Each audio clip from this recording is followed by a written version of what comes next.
Hay algo que todos como seres humanos enfrentamos: sufrimiento. Es parte de nuestra condición caída que aquí tenemos como seres humanos, de que enfrentamos el sufrimiento y de que de alguna manera a veces nos cae desapercibidamente y muchas veces puede ser una piedra de tropiezo el mismo sufrimiento para nuestra fe, o puede ser una bendición.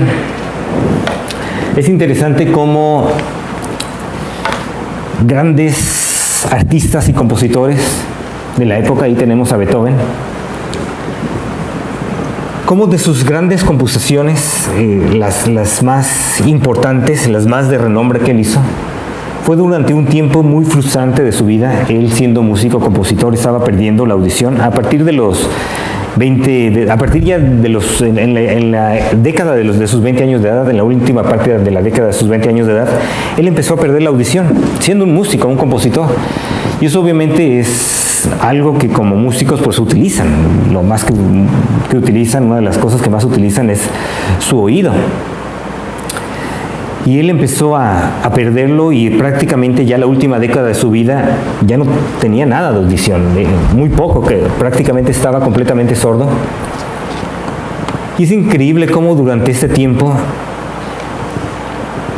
por medio de expresar sus sentimientos, frustraciones, por medio de lo que es la música misma, el arte mismo, pudo sacar de las más bellas composiciones que tenemos aquí en esta tierra. Es considerado uno de los mejores compositores, o el mejor, o uno de los mejores que hemos tenido en este mundo.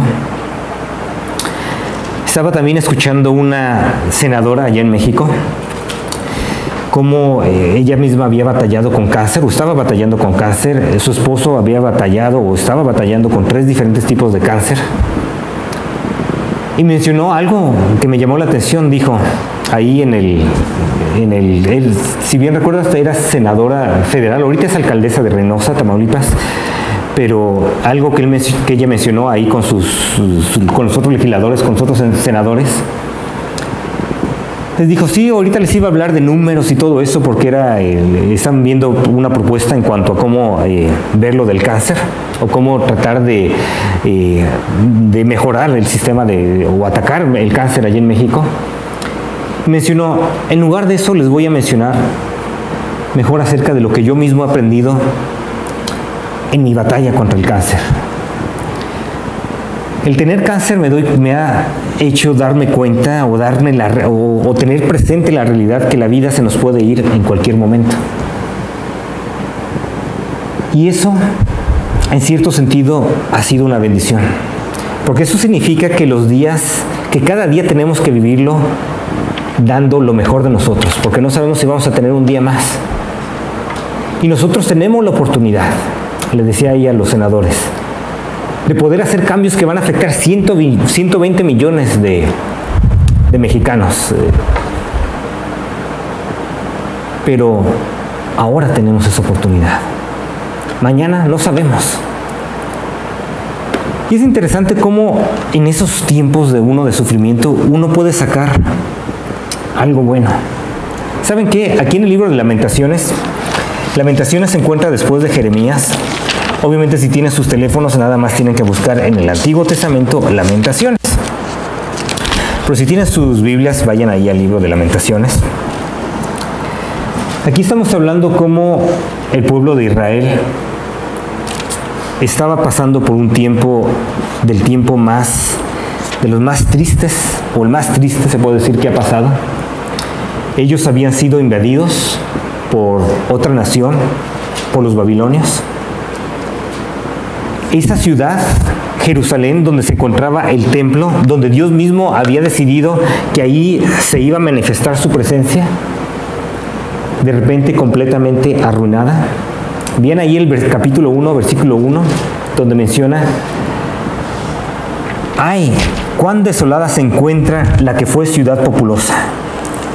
Tiene apariencia de viuda la que fue grande entre las naciones. Hoy es esclava de las provincias. la que fue gran señora entre ellas. Alguien que era grande, de repente, como viuda, como esclava, bajo el castigo de Dios. Sabemos que Dios mismo era parte de lo que era el castigo de Dios por haberse rebelado contra Él y haberlo dejado, haberlo abandonado, haberse ido tras otros dioses. Y ahí en esos momentos ellos se pueden dar cuenta que todos se le dan la espalda. Si ven ahí en el versículo 2, dice: amargas lágrimas derraman por las noches, corre el llanto por sus mejillas, no hay entre sus amantes uno solo que la consuele. Todos sus amigos la traicionaron, se volvieron sus enemigos. Ahí cuando de repente todos sus amigos, en medio de tu sufrimiento, ni se acuerdan de ti. Humillada, cargada de cadenas, Judá marchó al exilio. Una más entre las naciones, no encuentra reposo. Todos sus perseguidores la acosan, la ponen en aprietos. No haya reposo. Ven el versículo 4, los caminos a Sión están de duelo, ya nadie asiste a sus fiestas solemnes. Las puertas de la ciudad se ven desoladas, sollozan sus sacerdotes, se turban sus doncellas. Toda ella es amargura. De repente Judá se encuentra en una situación, el pueblo de Israel se encuentra en una situación que es completamente amargura. No hay reposo. No hay algo en el cual ellos puedan decir, hallar algún consuelo. Todos sus amigos, las personas que se supone que le iban a ayudar en estos tiempos, de repente se fueron. ¿Qué es lo que uno tiene? ¿Qué es lo que uno hace en esos momentos? Cuando de repente te sientes solo, o quizás personas que te quieran ayudar. Hay personas que en verdad quizás no sean tus enemigos, quizás ellos te quieren ayudar. Pero a veces el dolor que tienes es tan profundo que realmente nadie te puede ayudar en esos momentos. Puede ser un duelo que estés pasando, la enfermedad de un hijo, una noticia difícil de salud, donde de repente dices, ¿quién me puede entender? ¿Sabes qué? Lo primero que tienes que hacer es reconocer que no estás sola. Fíjese cómo menciona ahí en el versículo 20. Mírame, Señor, que me encuentro angustiada. Siento una profunda agonía. Mi corazón está desconcertado, pues he sido muy rebelde. Allá afuera, la espada me deja sin hijos. Aquí adentro hay un ambiente de muerte. Aquí está diciendo, Señor, mírame. ¿Sabía aquí Judá que lo que estaban ellos pasando era castigo? Sí. Él dice, yo he sido rebelde contra ti. Pero Señor, aún así, yo puedo llegar a ti. Yo sé que tú me puedes mirar en esta condición que yo estoy. Me rebelé, yo lo sé. Ya sea que estés sufriendo por algo que tú sabes que hiciste ser mal, tú sabes que tú pecaste contra Dios y estás recibiendo en parte el castigo. O puede ser que pase como Job. ¿Se acuerdan con Job lo que pasó? Él era una persona intachable delante de Dios. Y Satanás le dijo, te teme, pero no en vano. Quítale todo lo que tiene y vas a ver cómo no en tu propia cara blasfema. Y eso fue lo que pasó. ¿Sufrió por culpa de que él había hecho algo? No. Dios lo permitió. Y ahí de repente Job se encuentra en ese sufrimiento que sabe que de alguna manera Dios lo permitió, porque esa es la cuestión. Muchas veces nosotros en ese momento no podemos entender, Señor, tú eres el que lo estás permitiendo. De alguna manera, aún aunque una persona te haya hecho mal, te haya abusado, haya hecho algo mal, sabemos que no es Dios el que en él no hay maldad, no es que Dios el mismo que pone esa maldad en la persona, pero Dios lo permite. De alguna manera Dios está detrás de todo eso porque lo está permitiendo. Fíjese ahí en el libro, en el versículo 1 del capítulo 2, cómo menciona, ay, el Señor ha eclipsado la bella Sión con la nube de su furor. Desde el cielo echó por tierra el esplendor de Israel. en el día de su ira se olvidó del estrado de sus pies. Claramente Jeremías reconoce que sí, los babilonios llegaron y los babilonios deshacieron completamente a Israel, pero sabe que el Señor estaba detrás de todo eso. Fíjese el versículo 4, como enemigo tensó el arco. Versículo 4 del capítulo 2, como enemigo tensó el arco, lista estaba su mano derecha, como enemigo eliminó a nuestros seres queridos, como fuego derramó su ira sobre las tiendas de la bella de Sión. El Señor portándose como enemigo. Versículo 5, el Señor se porta como enemigo, ha destruido a Israel, ha derribado todos sus palacios y derribado sus baluartes, ha multiplicado el luto y los lamentos por la bella Judá. De alguna manera, así lo vio, así lo percibía. ¿Sabes qué? El Señor de repente se convirtió en nuestro enemigo. Job, también veía lo mismo. De repente el Señor está contra mí. Job decía, ¿cómo me gustaría que hubiera alguien, algún intermediario para que yo pueda justificarme delante de Dios? Porque de repente Dios sin ninguna razón se volvió mi enemigo. ¿Y sabes qué? En esos momentos en que tú sientes la mayor amargura, que en cierto momento tienes como que aún coraje, se puede decir, aún rencor, aún quieres desahogarte delante de Dios, ¿sabes qué? Hazlo. Desahógate ante el Señor. No tiene nada de malo, como aquí está mencionando el mismo autor de Lamentaciones, probablemente fue Jeremías mismo, el decir, Señor, tú te has portado como un enemigo. Uno diría, pero ¿qué no sería eso como una blasfemia? No precisamente. Porque uno está reconociendo que Dios es soberano, que no se cae una hoja sin que Él lo permita, pero a la misma vez el hecho que tú te desahogues delante de Él y que le digas lo que sientes, que le digas, Señor, estoy sufriendo, no significa precisamente que le estás dando la espalda a Él. Al contrario, muchas veces cuando uno llega en estos momentos, si tú dices, no oro a Dios, no voy a ir a la iglesia, ahorita que estoy amargado, así me voy a quedar amargado, eso sí sería una rebelión y blasfemia contra Él. Pero decirle, Señor, fíjate lo que has permitido en mi vida, fíjate cómo estoy, Señor, y de repente te pones a llorar amargamente delante de Dios. ¿Sabes a qué te va a llevar? Fíjate el capítulo 3. Le estoy dando un resumen de todo el libro, no creo que lo vamos a leer todo, es un pequeño resumen, pero viene en el capítulo 3.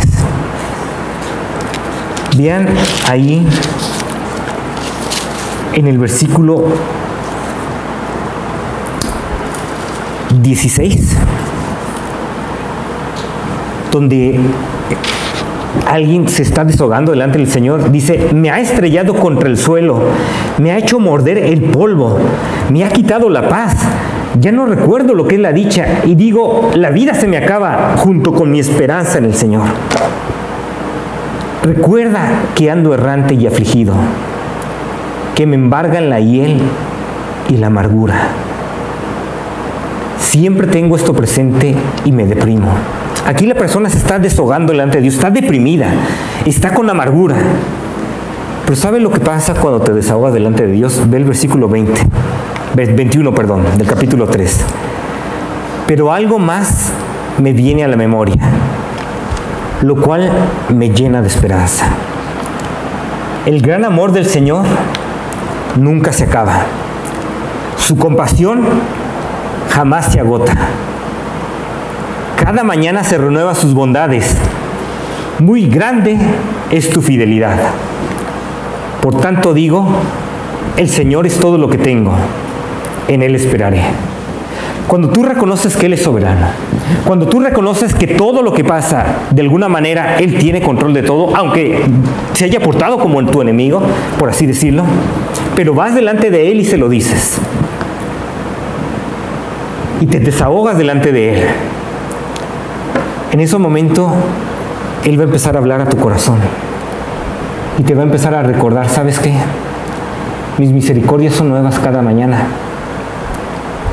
Mi amor nunca se acaba para contigo.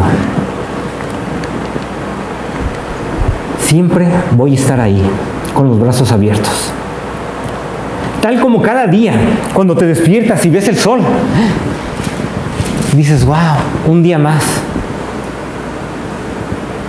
Y empiezas y sales y dices, Señor, hiciste, mira, estoy aquí vivo. Es un reflejo de la fidelidad de Dios. Sí, en la noche dura el llanto, pero en la mañana viene el gozo y la alegría. Y cuando uno está ahí delante de Dios, está deprimido, uno se desahoga delante de Él, el Espíritu Santo empieza a trabajar en nuestras vidas, a recordarnos, ¿sabes qué? Aquella persona que quizás no entendamos el por qué nos pasó lo que nos sucedió. Quizás no tú digas, pues es que pequé contra Dios, ¿por qué me pasó eso? No lo sé, Señor, ¿por qué lo permitiste? ¿Sabes qué? Al fin de cuentas quizás no lo podamos saber o entender. Pero lo que sí podemos saber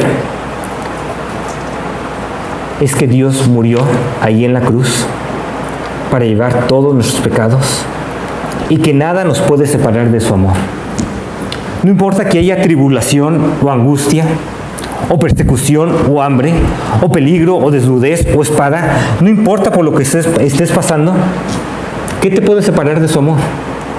El que no escatimó a su propio Hijo, sino que lo entregó. Imagínate el gran amor de Dios, que a su propio Hijo lo entregó para morir de la manera más cruel, en una cruz, con tal de que tú tengas una nueva vida, un perdón de pecados.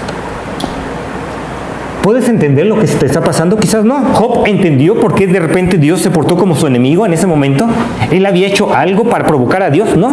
Es más, Dios mismo dice, ¿sabes qué, Satanás? Me estás provocando a él sin que él haya hecho nada. Pero al fin de cuentas, cuando Dios se le presenta a Job, porque Job quería obviamente entrar en juicio con Dios, y Dios le dijo, bueno, ¿quieres entrar en juicio conmigo? Primero vamos a ver si tiene la misma sabiduría que yo tengo. Y le empieza a hacer una serie de preguntas acerca de este mundo, acerca de los poderes de este mundo. Y Job se queda calladito, dice, no, pues eres mucho más sabio. ¿Sabes qué? Dios es mucho más sabio que nosotros. No podemos entender el sufrimiento por el cual a veces pasamos, pero sí podemos entender que el amor del Señor nunca se acaba. Está claro, ahí en la cruz. Y si tú tienes a Cristo, si tú has reconocido a Jesús como el Señor, como el Salvador, ¿sabes qué? Dice la Biblia que a los que aman a Dios, todas las cosas les ayudan a bien. De alguna manera, Dios va a ocupar cualquier circunstancia que pase en tu vida para acercarte a Él. Y de ahí nos vamos al cuarto punto. Fíjese en el versículo 40, donde menciona, hagamos un examen de conciencia y volvamos al camino del Señor. Es lo que vamos a hacer. Cuando llegue ese momento que te desahogas delante de Dios, que reconoces que el amor de Dios nunca se acaba en tu vida, es tiempo de hacer un examen de conciencia. Ve el versículo 41, ve 40, aquí dice, volvamos al camino del Señor. Elevemos al Dios de los cielos nuestro corazón y nuestras manos. Es el momento de llegar con el Dios de los cielos y elevar tu corazón delante de Él. Y decirle, Señor, examíname. Fuera de ti, Señor, yo no quiero nada en esta tierra, yo espero en ti. Yo sé que en cualquier cosa tengo la victoria en Jesucristo. Yo sé que yo soy más que vencedor. Yo quiero andar en tus caminos. Examíname, Señor. No importa que hayas pecado contra Él. La Biblia menciona que si confesamos nuestros pecados, Él es fiel y justo para perdonar nuestros pecados y limpiarnos de toda maldad. No importa que otras personas quizás hayan pecado contra ti y hayan hecho cosas malas contra ti. ¿Sabes qué? Al fin de cuentas, va a haber un castigo. Si ves ahí en Lamentaciones, capítulo 4, ve ahí en el versículo 22, donde menciona: tu castigo se ha cumplido, bella Sión. Dios no volverá a desterrarte. Pero a ti, capital de Edom, te castigará por tu maldad y pondrá descubierto tus pecados. Al fin de cuentas, no importa la injusticia que te hagan. Dios, en este caso, Dios permitió que sus enemigos, y Edom en este caso simboliza los enemigos del pueblo de Dios, Dios permitió que los enemigos del pueblo de Dios completamente destruyeran al pueblo de Israel. Pero aquí menciona que el castigo se ha cumplido de ellos y Dios no los volverá a desterrar. Va a llegar un momento en que ya no va a haber más sufrimiento, más dolor, más muerte, más lágrimas. Vamos a estar ahí, en la presencia del Señor, con unos nuevos cielos y una nueva tierra. Pero aquellas personas que no reconocen a Cristo como Señor, que no se humillan delante de Él, que no examinan su corazón y le dicen: Señor, cámbiame, Señor, transfórmame, obra en mi vida, yo quiero seguirte a ti. Aquellas personas que quieren seguir en su maldad y en su pecado, al fin de cuentas va a haber un castigo. No es que a Dios se le vaya a pasar algo, pero tú tienes que tomar la decisión. ¿Qué vas a hacer? Vamos al capítulo 5, se les dije que lo íbamos a terminar. Viene ahí en el capítulo 5, versículo 21 y 22. Permítenos volver a ti, Señor, y volveremos. Devuélvenos la gloria de antaño. Vas a decirle al Señor: Señor, permíteme volver a ti, Señor. Es que dices: pero es que estoy ahorita en sufrimiento, estoy hasta molesto contra Dios. Ve el versículo 22. La verdad es que nos has rechazado y te has excedido en tu enojo contra nosotros. Aquí la manera en que lo percibía el autor de Lamentaciones decía: Señor, diríamos en lenguaje coloquial, ahora sí, Señor, que se te pasó la mano. Pues me ibas a dar unas cuantas, pero se te pasó la mano. ¿Sabes qué? Aún Dios mismo reconoce que con Job se le pasó la mano. Aquí realmente también. Job dice: ¿sabes qué? Le dice a Satanás: sin que él me haya provocado, tú me has provocado para que le pasen todas estas cosas. Pero al fin de cuentas, Señor, tú sabes por qué se te pasó la mano. Tú sabes por qué. Pero lo que yo quiero es andar en tus caminos, Señor. Job mismo, él llega a reconocer un versículo muy bonito que dice: aún aunque me matare, en él confiaré. ¿Vienes aquí a la iglesia nada más o buscas al Señor nada más para ver qué beneficios te trae a tu vida económicos o de salud? ¿Qué va a pasar cuando de repente la salud te falte? Cuando el dinero se acabe. ¿Vas a hacer lo mismo que le va a hacer la esposa de Job, que le va a decir: todavía sigues en tu integridad, maldice a Dios y muérete? ¿O vas a decir: Señor, ayúdame a que no me aparte de ti? Vuelve mi corazón, Señor, a ti. Fuera de ti, Señor, no tengo nada en la tierra. Tu amor jamás se extingue, Señor. Tu misericordia es para siempre, Señor. Ayúdanos, Señor, a volverme a ti. Tú tienes que tomar esa decisión. Ya sea que me estés viendo ahí por el internet o que me estés viendo aquí mismo, ¿qué decisión vas a tomar cuando de repente estés en medio de la prueba? ¿Enojarte contra Dios y apartarte de Él? ¿O deshogarte ante Él con todo tu corazón? Él conoce tus pensamientos. Desahógate delante de Él y pídele que te ayude a tener un corazón en armonía con Él. Recuerda su amor. Él murió por ti en la cruz. Él te ama. No entendemos sus caminos. Obviamente, como están más altos los cielos que la tierra, son más altos sus caminos que los nuestros. No los entendemos, ni los vamos a entender hasta que estemos ahí con Él.